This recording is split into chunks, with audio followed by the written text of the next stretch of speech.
Hi, welcome to our channel where we share the most intriguing stories. On a quiet Oklahoma farm, Trevor Miller's peaceful life shatters when a powerful HOA queen, Karen Bristol, arrives demanding control. As drones swarm his skies and threats escalate, Trevor must fight not just for his land, but for his freedom. Let the battle for the skies begin. It was just another late summer morning on the farm. The sky was wide open, painted in that pale Oklahoma blue, with heat already rising off the cornfields. I was elbow-deep in fence repairs along the northern line of my property, near the border that separated my land from the neighboring HOA-managed development, Silver Ridge. I'd seen the community going up over the past few years. Rows of identical houses, cars that looked like they were born from the same assembly line, and people who waved like they were contractually obligated to. I never gave them much thought. I had 700 acres of land, cows to tend, crops to rotate, and a family to raise. HOA politics were a distant, irrelevant concept to me, until that morning. The first sign of trouble came in the form of a white SUV with custom plates that read HOA QN, bumping its way down my gravel path like it belonged there. Out stepped a woman in a pearl-colored pantsuit and designer shades, armed with a clipboard and a look like she smelled something offensive. She didn't introduce herself right away. She just stood there, heels sinking slightly into the dirt, sizing up the horizon like she was preparing to conquer it. "You must be Trevor Miller," she finally said, as if disappointed that I didn't come with a tie and a real estate brochure. "And you must be lost," I replied, wiping sweat off my brow with the back of my glove. "I'm Karen Bristol, president of the Silver Ridge Homeowners Association," she declared, as if that gave her diplomatic immunity. "We need to talk about compliance." I squinted at her. "Compliance?" "Yes. You see, your property runs adjacent to our community, and residents have expressed concerns about potential cross-contamination, chemical drift, unsightly equipment, visual disruptions, that sort of thing. We have guidelines." "You've got guidelines," I said slowly, "for land that isn't yours." She smiled with the smugness of someone who thought they were explaining the world to a caveman. "For the betterment of the environment and your neighbors, we ask that you consider voluntarily registering your land with the HOA. Just a formality, really. That way, we can ensure harmony." I stared at her. I truly couldn't tell if she was joking or clinically detached from reality. "You want me," I said carefully, "to voluntarily surrender control of my farm, so you and your clipboard can tell me how high my grass should be." "Oh, it's more than grass," she chirped. "We have aerial monitoring, drone sweeps, regular inspections. We take a proactive approach. It's how we maintain Silver Ridge's reputation." That's when I noticed it, up in the sky, hovering near the tree line, a small black drone. Not one of mine. Mine were grounded that morning. This one had a shiny new gimbal-mounted camera and was gliding directly over my cow pasture like it was on a safari. "You spying on my land?" I growled, stepping forward. Karen didn't even blink. "HOA policy allows for routine environmental oversight." "You're not the government," I snapped, "and this ain't your turf." "I suggest you don't make this more difficult than it needs to be," she said with a politician's smile. "You can cooperate, or what?" I wanted to ask, but I didn't have to, because at that exact moment, my border collie Buster, who'd been napping under the tractor, launched himself like a black and white missile. In one leap, he caught the drone midair, shook it like a chew toy, and dropped it right at Karen's Prada-covered feet. She gasped. "That's $2,000 of surveillance equipment." I grinned. "The next time, don't fly it over private property." She stared at the mangled drone, then at me, her face slowly morphing into something between horror and fury. "You've just made a huge mistake," she hissed. And just like that, she turned on her heel, stepped directly into a pile of fresh manure, let out a shriek, and stomped off toward her SUV with one ruined shoe squelching behind her. As I watched her drive away, flipping up gravel in frustration, I had no idea that this was only the opening act. If I'd hoped that Karen's first visit would be her last, I was sorely mistaken. Whatever fuse had been lit that day burned fast. Within 48 hours of her manure-stained retreat, I noticed something strange above my soybean field. Another drone. But this one wasn't just floating around aimlessly like some over-enthusiastic hobbyist's toy. No, this thing hovered with purpose, gliding slow and low, its camera fixated on my irrigation rig as if it were casing the place for a heist. The first time, I let it slide. Maybe it was just a nosy neighbor or a tech-savvy teenager from Silver Ridge. But when the flights became regular, twice daily, morning and evening, always coming from the direction of the HOA, I started paying attention. I logged their paths, recorded footage, and even set up a weather station to track wind direction just to be damn sure I wasn't hallucinating a full-scale HOA reconnaissance program. One night, just after sunset, I caught sight of a larger drone flying directly toward my barn. It buzzed like an angry wasp, descending until it was practically peeking through the window where I kept my new automated tiller. That's when it clicked. This wasn't some bored teenager. This was targeted surveillance. And worse, some of these drones were broadcasting HOA registration numbers. I checked them against the FAA database. Legit. Karen was sending licensed, documented drones across private land. I confronted her by phone the next morning. She answered with that nasal calmness that made my blood pressure spike. "Mr. Miller," she said, "I'd appreciate it if you'd refrain from damaging more HOA property." "You mean your spy drones? Stop sending them and we won't have a problem." "They're not spy drones. They're part of Silver Ridge's environmental safety initiative. You're using unregulated fertilizers and there are concerns about nitrate runoff into our community ponds. You've got no proof of that and no jurisdiction here. This is private farmland, not your suburban zoo." "Actually," she said sweetly, "there's a pending motion in the HOA board to request county-level review of your agricultural impact. We believe your operation may violate EPA guidelines under the Clean Water Act. We're working with an environmental consultant." That sent a jolt through my chest. I wasn't breaking any laws. I knew my soil samples, my drainage, my usage rates. But the very idea that she'd go that far, trying to drag federal agencies into this just to make me submit, that wasn't just petty. It was dangerous. Later that week, I noticed a new drone model, sleeker, quieter, painted matte gray, hovering near my kids' bedrooms in the early evening. That was the final straw. I stormed across the field to the edge of her pristine lawn, adrenaline pulsing like thunder in my ears, and demanded she stop immediately. She met me at the sidewalk, clipboard in hand, like she was waiting. "You've crossed a line, Karen," I warned her. "Fly another drone over my land and I'll take legal action." She didn't flinch. "You're becoming increasingly hostile, Mr. Miller. I've made note of your threatening demeanor. In fact, the HOA has filed a formal complaint, and we've contacted local authorities regarding possible extremist activity." I blinked. "Excuse me." She lowered her voice. "Unlicensed signal interception, interference with aerial property, hostile intent toward a registered community. These are things the Department of Homeland Security takes very seriously these days." For a moment, I couldn't respond. Was she seriously accusing me, of domestic terrorism? "You think I'm the threat here?" I said slowly. "You're invading my privacy, my home, my kids' windows." She just smiled. "Your resistance is being documented, and believe me, Mr. Miller, it won't end well for you."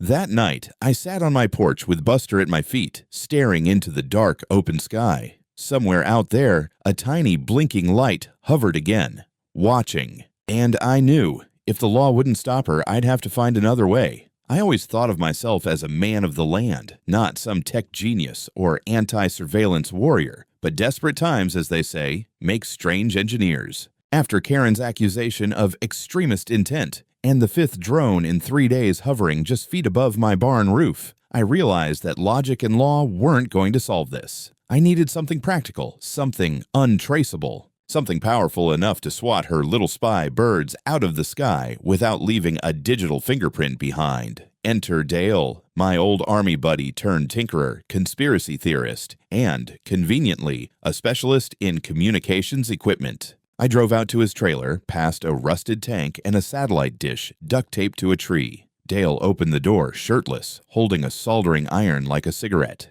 "You need to jam a signal?" he asked before I even said hello. "I need to take down 5 drones without going to jail," I said. His eyes lit up like it was Christmas morning. 2 days later, Dale and I stood in my barn, hunched over a Frankenstein-looking device built from a stripped-down microwave, parts of a CB radio, and a directional antenna mounted to a lawn chair. It looked like it might summon aliens or explode. Dale tested the frequency on a practice drone in the backyard. It spiraled down into a haystack like a drunk goose. "It works," I said, shocked. "Just don't point it at airplanes," he muttered. That night, The sky was clear. At exactly 8:47 p.m., right on schedule, 5 of Karen's HOA drones ascended from behind the development's identical rooftops and began their slow sweep across my eastern field. This time, they were spaced in a perfect V formation, like they were on some coordinated military flyover. I stood at the ready, jamming chair angled, Dale holding a garden hose just in case it caught fire. I waited until the lead drone crossed the property line. Then, with one satisfying twist of the dial and a flick of the toggle switch, I pulled the metaphorical trigger. The effect was immediate. The drones twitched in midair like insects hit with bug spray. One did a somersault and crash-landed into a soy patch. Another dropped straight into the irrigation ditch. 2 more veered off course and collided midair, their blinking lights shorting out as they tumbled down into the alfalfa. The last one tried to make a retreat. I adjusted the antenna and zeroed in. It froze mid-hover, spun like a flipped coin, and plummeted into the side of my grain silo with a dull thunk. For a moment, the only sound was the soft hum of the jammer and Dale whispering, "That was beautiful." I exhaled. The sky was silent again. My fields were mine again. For the first time in weeks, I felt like I had the upper hand. But that feeling wouldn't last. The next morning started like most on the farm, roosters crowing, coffee percolating, and the usual symphony of cows complaining about absolutely nothing. I was mid-sip, enjoying a rare moment of peace, when the rumble of tires on gravel snapped me back to attention. I looked out the window and saw them, 2 black SUVs crawling down my private lane like predators stalking prey. Each vehicle had the HOA logo slapped across the doors like a badge of misplaced authority. My stomach tightened. They parked beside my barn like they had every right to be there, and out came 5 men in matching polos, khakis, and, this part really ticked me off, sunglasses with those tiny microphones coiled around their ears. Rent-a-cop cosplay at its worst. One of them, clearly the alpha of the group, stepped forward and unzipped a leather binder. "Mr. Miller," he said, "we're here on behalf of the Silver Ridge Homeowners Association. We're reclaiming HOA property illegally withheld on your premises." "You mean the drones that crashed because they flew illegally over private farmland?" I asked, arms crossed, Buster already growling behind me. "They're registered HOA assets," he said flatly, "and under the Emergency Property Recovery Clause of Silver Ridge bylaws, we are authorized to retrieve them. Your bylaws mean nothing here. This isn't Silver Ridge, and this sure as hell isn't an emergency." Without another word, one of the men walked toward my equipment shed. I stepped in front of him.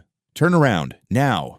He didn't, but my farmhand saw what was happening and emerged like a righteous cavalry. Joe with a wrench the size of a leg, Mark holding a metal rake like a jousting lance, and Linda, God bless her, with a wheelbarrow full of manure and absolutely no fear. "Gentlemen," I said, "you're trespassing. You've got about 10 seconds to leave before you're forcibly escorted off the property or fertilized." They hesitated. Then Binder Guy made the mistake of calling my bluff. "Move," he ordered. Joe didn't say a word. He just stepped forward and shoulder-checked the guy into the fence post. Mark blocked the others. And Linda, oh, sweet unhinged Linda, tilted that wheelbarrow and dumped a fresh load right onto one man's loafers. Chaos erupted. Someone tried to shove me. Buster bit their pants leg. One of the HOA goons tripped over a feed bucket and face-planted into a mud puddle. The whole thing looked like a rejected WWE farming special. And then the cavalry of a different kind arrived, flashing red and blue. The county sheriff's cruiser screeched to a stop, and out stepped Deputy Lisa Harwell, already rubbing her temples like she regretted everything. "Someone want to tell me why there's a damn HOA militia on a working farm?" she asked. Karen appeared moments later, perfectly timed, stepping out of a third SUV like a movie villain making her grand entrance. "They assaulted my team," she cried.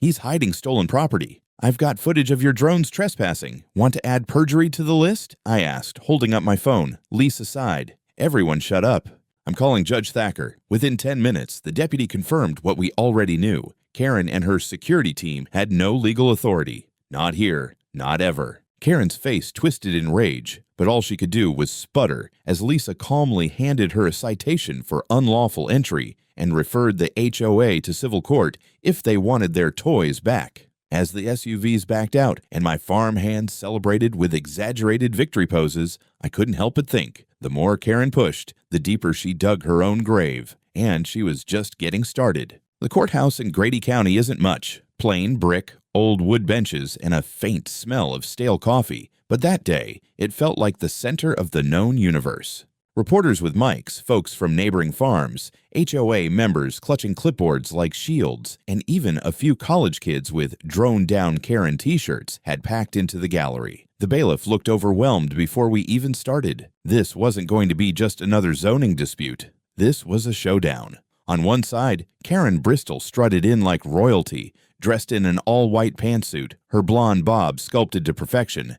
She was flanked by 3 attorneys in navy suits who carried themselves like they'd studied law at Hogwarts. On our side, me, in jeans, a clean flannel, and boots polished just enough to say, "I respect the court," not "I'm afraid of you." My attorney, Vince Delgado, half lawyer, half bulldog, sat beside me, calmly thumbing through our files with a look that said, "Let them come." The judge, a wiry old man named Thacker, settled into his chair and tapped the gavel. "Let's begin," he said dryly. "Case number 23-1147, Silver Ridge HOA versus Trevor Miller. Charges include unauthorized interference with aerial surveillance, unlawful detention of HOA equipment, and trespass counterclaims. Mr. Delgado, your opening statement." Vince stood and gave a short, punchy summary that had the courtroom leaning forward. "Your Honor, we will demonstrate not only that Mr. Miller acted within his rights as a private landowner, but that the plaintiff, namely Ms. Bristol and her HOA, grossly violated multiple state and federal property statutes in their pursuit of illegitimate control." Karen's lawyer rose in turn, launching into an impassioned speech about airspace integrity, community accountability, and, my favorite, the moral burden of environmental stewardship. The jury looked like they'd been hit with a wave of overpriced jargon. Then the show began. We started with video footage, high-res clips of HOA drones buzzing my fields, hovering near my kids' windows, and even one that caught Karen herself directing operators while sipping a matcha smoothie. The gallery gasped. The judge's eyebrows shot up like it was spring-loaded. Next, we rolled out the FAA filings. Vince had cross-referenced drone ID numbers with registration logs and showed that not only had the HOA registered them for community inspection, but Karen had applied for special nighttime flight exemptions over land she didn't own. Then came the kicker. Dale, my radio-soldering, tinfoil hat-wearing buddy, took the stand. In his Sunday best, which somehow still included camo boots, he testified with military precision about how our jammer worked, emphasizing that it only operated within my property lines and didn't breach any FCC laws due to its directional tuning. Karen's team tried to argue malicious intent, so Vince handed over a printed transcript of Karen's internal HOA emails, which we'd legally obtained through discovery. One gem read, "We'll make this redneck farmer beg to join by the time we're done. Send the big drones next week." Judge Thacker peered over his glasses. "Ms. Bristol, did you write this email?" She adjusted her blazer, swallowed, and muttered, "Yes, but it was taken out of context."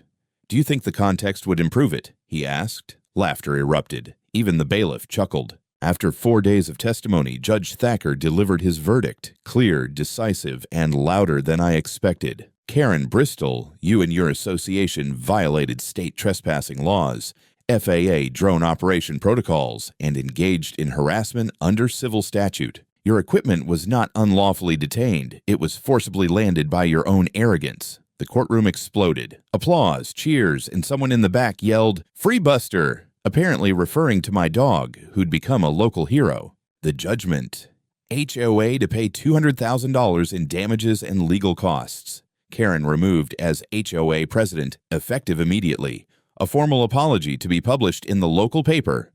On the front page, Karen stood frozen as the gavel slammed down, and I just sat back, arms crossed, tipping my hat slightly. Justice had never tasted so sweet. The morning after the verdict, the air over my farm felt different. Not just physically, though for the first time in weeks there wasn't a single mechanical buzz breaking the stillness, but spiritually. The sky was mine again, wide, endless, and unbothered. I stood on my porch, coffee in hand, as the sunrise poured gold over my fields. Even the cows seemed more relaxed, like they too knew something had changed. Word of the court ruling spread faster than a prairie fire in July. Neighbors I hadn't spoken to in years dropped by to congratulate me. One brought a homemade pie. Another offered a six-pack and said, "You didn't just win for yourself, you gave all of us a backbone." Apparently, HOA drones had been pestering folks on the outer edges of Silver Ridge for months, but no one had dared push back. Until now.